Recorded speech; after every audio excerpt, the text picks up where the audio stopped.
Listo. Moi bons días a todas e a todos, os que estades aquí e os que estades fora. Vou a dar conta dos acordos da Xunta de Goberno reunida esta mañán. En primeiro lugar, como é habitual, diferentes capítulos de licencia de obras. En segundo lugar, se autoriza unha cesión temporal de determinados documentos á Fundación Cidade da Cultura de Galicia para a súa exposición. Salientaría eso. Tamén a ratificación a convalidación de diferentes decretos da Alcaldía que manteñen o programa de suministro de alimentos a través do ticket especial de compra. En concreto son 5 contratos por un importe total de 20-40 de 130.000 euros, entendo. Sí, 130.000 euros con diferentes supermercados da ciudad. Para manter eso, tamén no capítulo de recoñecemento extrajudicial de créditos, a parte máis significativa é a de recollida de residuos coa empresa Urbaser por importe de 1.105.000 euros. Se aproban diferentes reconocimientos extrajudiciales. Se aproba a relación de excluídos, admitidos e lista de agarda nas escolas infantiles que xestiona o Concello de Santiago. Tamén se aprobou o proxecto para o muro de Costiña do Monte para a súa reparación por importe de 107.000 euros, unha vez dictaminado pola Comisión Asesora da Ciudad Histórica. Tamén unha ampliación de plazas para residentes, reservadas para residentes.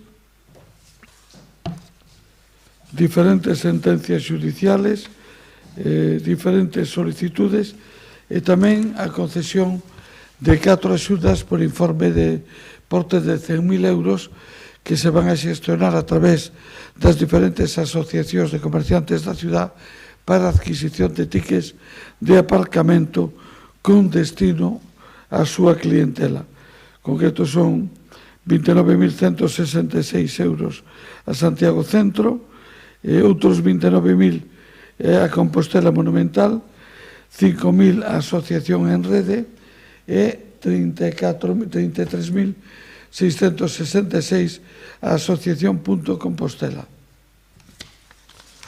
Bueno, isto foi o que dou de sí a Xunta de Goberno. Non sei, está funcionando isto? Sí. Bueno, non sei se hai algunha pregunta sobre esta cuestión. Hai algunha pregunta? Tes algunha sobre a Xunta de Goberno?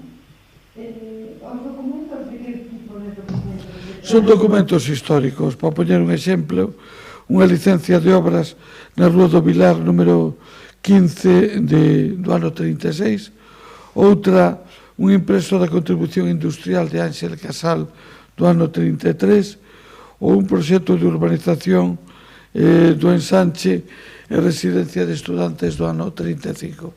É para a exposición Galicia de... Hai en outras zonas da ciudad. Eu podo lerlle aquí o listado das áreas, que son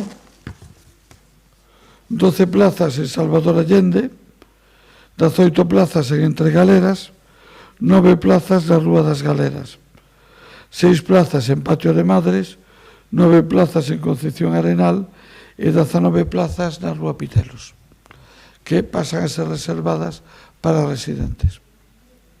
En total, 19, 28, 34, 43, 61, 73 plazas. A da Xunta de Goberno, pregunta Íñigo da Ser. Este fin de semana escoitamos a preocupación dos hostaleiros polo ritmo moi lento de recuperación da ocupación. Nin sequera notaron tirón co inicio das festas. Hai preocupación no Concello por como está indo? Hai preocupación pola evolución da pandemia e os rebrotes? Como vai o ritmo de usuarios do camiño? Todo vai en recuperación, probablemente a un ritmo máis lento do que nos gustaría a todos, pero tamén tanto eles como nós sabemos que cando se produciu estaba vendo unha recuperación moi rápida, con moi boas perspectivas para a segunda quincena de xullo e para o mes de agosto e setembro, pero desgraciadamente no momento en que saltou o brote da Mariña, todo eso se frenou en seco. En este momento o que estamos vendo é que o nivel de reservas é moderado, polo que 30%, nosotros hai que facer 100 kilómetros, e claro, os que non o fixeron durante estes meses anteriores, ahora tampouco poden improvisar, polo tanto, está habendo recuperación máis lenta do que nos gustaría e con efectos negativos cada vez que saltan todos estes rebrotes. Por lo tanto, bueno, pues aí estamos. Con todo, para nós o máis importante é que a recuperación sea sostida e, sobre todo, que non teñamos que dar ningún paso atrás. En ese sentido, é moi importante que extrememos as medidas de seguridade e prudencia, porque se un rebrote se producira en Santiago, probablemente sería un paso atrás importante. Pregunta Ramón Tantacero, como avalia o desenvolvemento da festa do posto? Ben, con algún problema. O sea, se fai con algún medio de comunicación, claro. Todos os aforos son limitados, hai un control de aforos que está funcionando moi ben, pero o que nos está pasando é que hai personas que reservaron por internet a súa plaza e logo non se presentan. E iso o vimos o día do pregón e o estamos vendo en determinados concertos. Hai medidas que se están adoptando, que é habilitar o acceso ao público que este ali unha vez que chegou a hora de entrada, e os que non se presentaron pois se dispón das súas sillas, pero a verdade é que un acto insolidario ter reservado e inmobilizado un asento e despois non comparecer, e xenera un efecto negativo.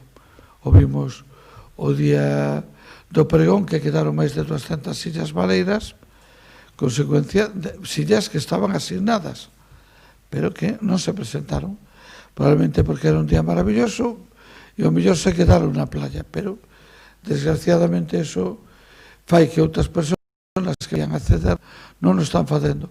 Desde o punto de vista organizativo estamos moi contentos de como está funcionando, pero con ese defecto que lóxicamente nos está disgustando a nós e os que quedan sin asento máis aínda. Están escribindo outra pregunta. Sí, eu quería preguntar, hoxe conoceuse que se perdeu que se perdía o diputado pola provincia de Pontevedra polo voto Cera, con todo o voto exterior, bueno, non sei que lle parece. Vamos a ver, lóxicamente non me produce alegría ninguna. O resultado destas eleccións, reconozo que para min non foi unha enorme sorpresa, salvo en algúns aspectos moi concretos, e lóxicamente non é obvio que eu, como militante do Partido Socialista, contemplo con disgusto os resultados. Non podría decir que estuvera satisfeito, porque non estou. Contemplo con disgusto porque son resultados moi diferentes dos que se produciron nas xerais, nas europeas e nas municipais. Viñamos de 3 procesos electorales e hai unha diferencia moi radical sobre a que estou seguro de que o PSDG deberá facer unha reflexión serena e intensa. Tampouco me sorprendeu, había unha diferencia de 45 votos, polo tanto, estamos falando dunha diferencia de 45 votos sobre un censo electoral que debe ter a provincia de Pontevedra que debe rondar os 800.000, polo tanto, sabíamos que era un tema que estaba, o PSOE o tiña por 25 votos e o PDP o perdía por 45, non no resto final, que no resto final era 4 votos a diferencia. Por tanto, é unha diferencia moi mínima e calquer cousa podería suceder. Pregunta a todos por ello se está controlando o uso das máscaras e cantas accións se puxeron en medio mundo. Mire, eu volvo a repetir que deixemos de darlle voltas e de marear a perdiz con ese tema. É dicir, a responsabilidade hoxe é individual de cada un de nós. O pensar que van a ser as forzas de seguridade as que se ocupen do que facemos cada un de nós é imposible e é inviable. Por tanto, ou a sociedade nos concienciamos de que temos que salir á rúa con máscara, temos que protexernos e temos que manter as distancias de seguridade, e ese non é un problema das forzas de seguridade, sino que é un problema, ou non é só un problema das forzas de seguridade, é un problema que compartimos toda a ciudadanía e da que todos somos responsables e corresponsables. Por eso decía antes, un establecemento de hostelería debe exixir aos seus clientes que actúen con responsabilidade, e senón debe decirles reservado o dereito de admisión, vostede fora de aquí. E cada un de nós temos que exixirle a todos os demais. O que estamos pensando que son as forzas de seguridade que teñen capacidade para decidirnos a cada un dos 97.000 compostelanos o que facemos ou deixamos de facer é imposible. Eu xa avisei cando se levantou o estado de alarma que a consecuencia era que o peso da carga da responsabilidade pasaba a cada un de nós, nas nosas casas, nas nosas familias. A mí me produce absoluta indignación esa festa de fin de curso en Córdoba que ten como consecuencia centos de persoas ahora ailladas e docenas de persoas infectadas. É unha absoluta irresponsabilidade por parte do establecemento que a fai, por parte desos rapaces que a fan, e non sei se as súas familias teñen algo que decir ou non, pero son absolutas irresponsabilidades que están tendo unhas consecuencias tremendas, desde o punto de vista social e desde o punto de vista económico tamén, que poden provocar a ruína de centos de negocios e de empresas. Eu non sei que discoteca foi a que fixo eso, pero espero que ya clausuren e o seu responsable que lle metan un bon paquete, porque eso é algo que non se pode consentir para as consecuencias que ten para o conxunto da sociedade. Por lo tanto, deixemos de preocuparnos polo que fan os corpos e forzas de seguridade e preocupémonos do que facemos cada un de nós, do que permitimos cada un de nós e do que toleramos cada un de nós. Volvendo ao tema das cadeiras, pregunta a Rosa se vai adoptar algunha medida ao Concello ao respecto, porque nestas circunstancias tampouco é doado que haxa xente agardando a que queden espazos valios. Pois efectivamente, pero ahora mesmo un pouco tarde. Probablemente o noso erro foi que fora gratis. Porque, desgraciadamente, se a xente tuvera que pagar algo, primeiro, se tería limitado a hora de facer reservas, porque, efectivamente, unha cousa que pasou o primeiro día é que houve moitos concertos que todas as cadeiras quedaron ocupadas na primeira hora, cal quer dizer que houve xente que pideu e pideu como era gratis, por lo tanto, probablemente un erro foi que fora gratis, e seguramente para outro ano, se isto se volve a repetir, pois sacaremos algunhas conclusións, como que teñan unha pre-reserva, pero logo teñan que ir a retirar a súa entrada a algún sitio. Que non basta coa reserva, sino que haya reserva e lista de espera e logo teña que ir a recoller a entrada, porque o que está claro é que está sendo pois un abuso que, desgraciadamente, nos está xenerando algún disgusto. Ben, quería decir que entramos na Semana Grande do Apóstolo, unha Semana Grande particular, probablemente teña outra comparecencia o venres que ven. Teremos a presencia dos reis, ahora xa oficialmente confirmada. Eu estou moi contento da súa chegada, mas quero decir que a invitación e a petición de que asistiran saleu da alcaldía, foi formulada hai casi 2 meses, e a contestación foi recibida hai máis dun mes. Tamén é verdade que foi recibida a contestación cunha petición de que non fixéramos público ese dato hasta que non o fixera a propia Casa Real. Nos mantuvemos a reserva nos términos que nos foi pedida.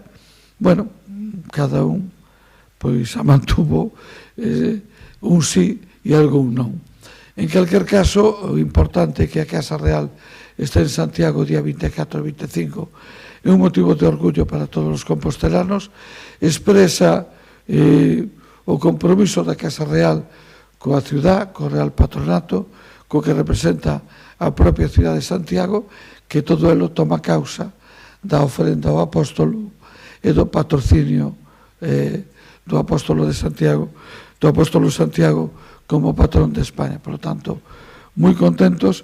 Espero que os actos do día 24 e 25 transcurran coa solemnidade e co brillo que corresponde e que todo vaya ben.